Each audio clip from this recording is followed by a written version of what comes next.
Welcome. In this video we're going to be talking about Maps BI for Geotab.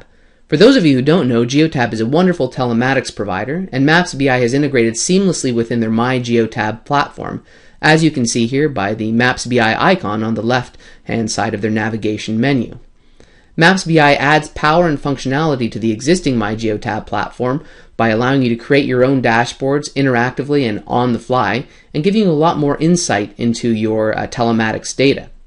As you can see by clicking on the Maps BI icon here, you have a listing of dashboards that are shown for you. Maps BI by default comes with some standard dashboards, but you can create your own dashboards by clicking on the Create New Dashboard button at the top left here.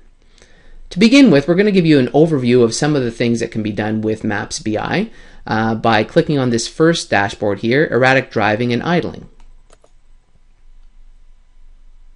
To start off with, I'm going to give you an overview of the anatomy of a dashboard and how it works.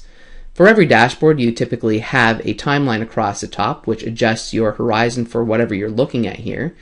Let's first scroll down the entire dashboard to have a look at what we're looking at here. Typically we're looking, in this case here, at speeding occurrences, the duration of those occurrences, different exceptions by vehicle in terms of erratic driving to do with harsh acceleration, harsh braking, etc. So to give you a bit of an overview of your fleet in terms of different erratic driving conditions. I'm going to scroll back up to the top here and show you that as you adjust your time horizon here, so I'm looking at July through to October now, but I can adjust my time horizon here to be a little bit more specific, and you'll see that my map changes. And not only does my map change, but my entire dashboard changes to reflect the time horizons I've shown. Similarly, your map acts as a filter as well too. So as you pan around your map and zoom in and zoom out, you're going to notice that your dashboard changes to adjust to what you're looking at. Okay? I'm going to scroll back up here and show you what you're looking at on the map here. So we're looking at a heat map of exceptions. In this case, we filtered out our dashboard to show fleet idling, harsh acceleration, harsh braking, speeding, and harsh cornering. So these are the different types of exceptions that you're seeing on the map.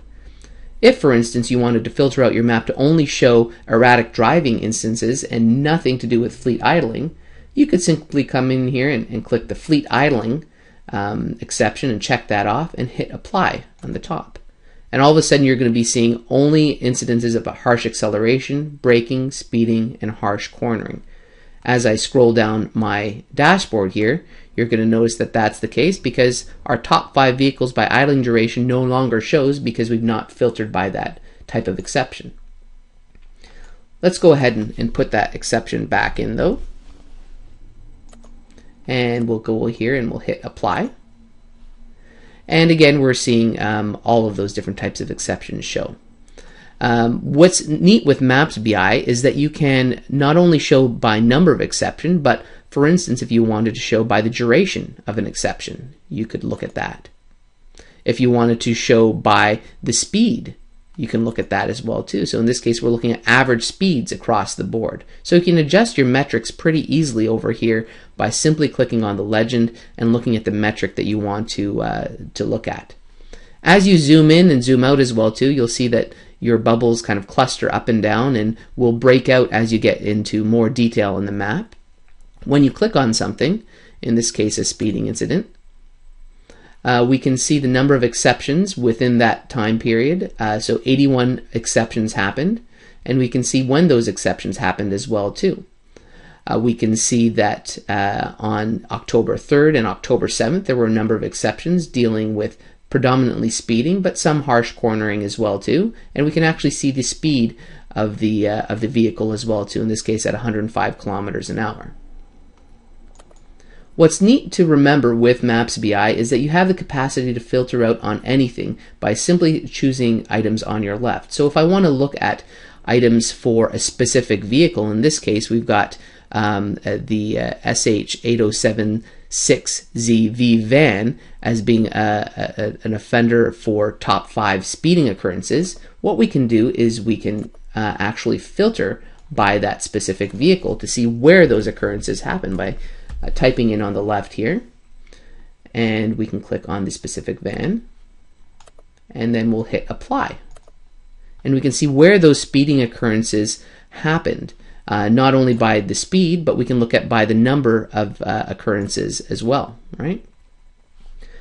In addition, what you can do is you can not only filter your data out here, but you can also change the layout of a dashboard if you have administrative privileges. And to do that, you can click on Edit at the top here, and you'll have the capacity to come in here and change the layout of your dashboard. So if you don't like the way something appears, you can take a widget and move it around. And you can also come in here and create new charts and edit existing charts, which we'll go over in another video. This video is just served to give you an overview of what you can do with Maps BI.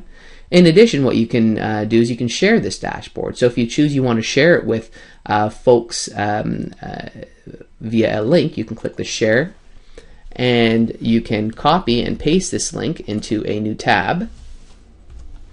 And then you've given people the ability to see this dashboard just by sending them a link via email. In addition, if you want to share it with dashboards, with dashboard filters, you can click the Share Dashboard with Filters option.